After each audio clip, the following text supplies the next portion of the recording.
Report झाला त्याशी आम्हाला काही घेणं नाही. ही जी यादी आहे ही कायदेशीर लोकशाही मार्गाने ह्यांच्यावर एकट्यावर निवडणूक आयोगावर विश्वास नको म्हणून निवडणूक प्रतिनिधी त्यांच्यासमोर पंचनाम्याने ही यादी तयार झाली आणि ह्याच्यामधल्या आता तर साहेबांच्या म्हणण्यानुसार जे नंबर दाखवतात ते एकही मशीन मॅच होत नाही.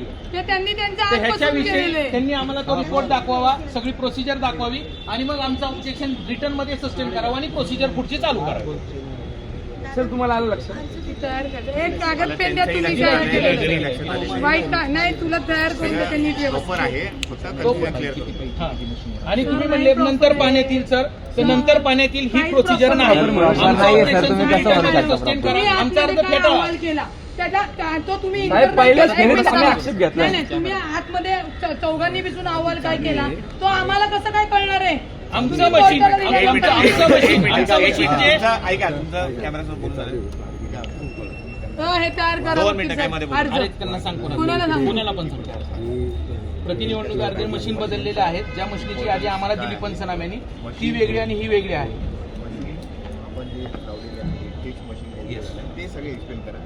सर ऐका ना झालं 2 मिनिटं तुम्ही बोलू नका. आता तुम्ही अर्धा तास तरी बोलले ना. नाही माझी तुम्हाला रिक्वेस्ट काय सर तुम्ही लॉ अँड ऑर्डर फक्त हे करा तो तुमचा रोल आहे. आमचा निवडणूक आयोगाचा आमचा मत लोकशाही कुणी जर लॉ ऑर्डर मेंटेन नाही केली 2 मिनिटं होल्ड करा. 2 मिनिटं होल्ड करा. त्यांना लीड नका करू का त्यांना 2 मिनिटं होल्ड करा. तुम्ही काय करा कमिशनरिंगचा जो रिपोर्ट आहे अहो तो तुमचा एकटा कमिशनिंगचा रिपोर्ट नको मला जी यादी लोक त्यावेळेस होती ना सर्वांना बोलवलेलं होतं. तिथे दाखवा आमच्या साहेब ही यादी आले आम्हाला नाही त्याला आम्ही काय करतो. हो सर ही या यादीला आम्ही प्रत्येक गोष्ट प्रूफ दिलेली प्रतिनिधीने सर उमेदवारांचा तुम्ही बोलवलं बरं सर उमेदवारांच्या प्रतिनिधीचं हे काम बघणं असतं. पोलिंग एजंटला उमेदवाराचा प्रतिनिधी सही तर बसू ही शकत जी नाही. यादी बरोबर आहे की साहेबांनी नाही? सहीची यादी दिली खरं का खोटं आहे? ऐका ना थांबा. ही जी ह्या आरो साहेबांनी सहीची यादी पंचनाम्याने आम्हाला दिली ह्या मशिनी कुठं आहेत ह्या प्रश्नाचं दाखवा उत्तर फक्त ऐका ना. मशिनी. साहेब मी काय या म्हणतो, मशिनी थांबा, थांबा, थांबा. सर तुमची बघा, तुम्ही वेगळ्या मशिनी तुमच्या मग ही यादी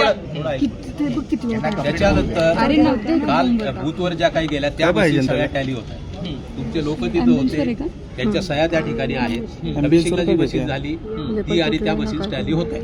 आता दुसरं महत्त्वाचं, त्या ज्या आहेत याद्या 3 प्रभागाच्या 3 आहेत त्यामध्ये तुमचा कुठलं पेज कुठे लागलं हे मला सांगता येणार नाही. त्याच्याही पुढे ही यादी बॉर्प आहे का काय हेही मला सांगता येणार नाही. माझ्याकडली जी यादी आहे ती टॅली होते. बरं ठीक आहे. एकाच प्रश्नाचं सर तुम्ही इथं प्रभाग 25 लिहिलंय तुमचा हा शिक्का आहे. जर मतदारांनी जर समजा हे असा फोर्स केला असेल तर पोलीस त्याच्यावरती गुन्हा दाखल करतील. तुम्ही जे मॉर्क म्हणला त्या तुमची सही आहे ते पण आपल्या हँडरायटिंग एक्सपर्टला जाईल ही तुमची सही करा. हा शिक्का वापरलाय प्रभाग 25, 27 एक मिनिट ऐका सर आमच्याकडे 27 शिक्का असेल तुमच्याकडे नसेल तर दुसरं कुणाकडून घ्या, मागून घ्या. आम्ही करायचे काय एक मिनिट टॅली करा तुम्ही. हो साहेब तुमचं ऐका ना BU2 मॅच होत आहे पण हे काउंट CU युनिट का मॅच होत नाही सर. मग हे जर हा कॉलम हा जो मॅच होते झेरॉक्स मध्ये पानात बदल होऊ शकतो. इकडचं इकडे इकडचं इकडे झेरॉक्स मध्ये अहो तुम्ही 25 लिहिलंय तुम्ही काय केलं माहिती का? मी सांगतो तुम्ही इथलं मी सांगतो आणखीन काय केलं ते. इथे आमचे वार्ड क्रमांक लिहिलेले आहेत आमच्या ओरिजिनल यादीवरती. ते तुमच्या याच्यात क्रॉप आहे. इथे तुम्हाला दिसतंय का कुठं साईडला? एक लक्षात घ्या आपण सुशिक्षित आहोत सर्व. तुम्ही कसे काय बरं एक लक्षात घ्या. निष्काळजीपणा आहे तुमच्यावर गुन्हा दाखल केला पाहिजे. याच्यामध्ये हेही बघा माझं म्हणणं हेही बघा की बाकीच्या उमेदवारांकडे जे 25 याद्या आहेत त्याच्यामध्ये हे चुका सापडल्यात का?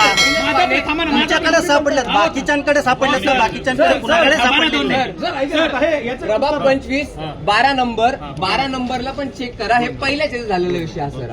पहिल्याच याच्यात झालेला विषय पहिलेच पण दाखवते आम्ही प्रभाग 25 लिहिलेलं. मीडिया समोर नाही मॅडम आमचं इलेक्शनचं काम चालू आहे. मीडियाला बाईट पण सर तुम्ही फक्त लॉ अँड ऑर्डरचं बघा ना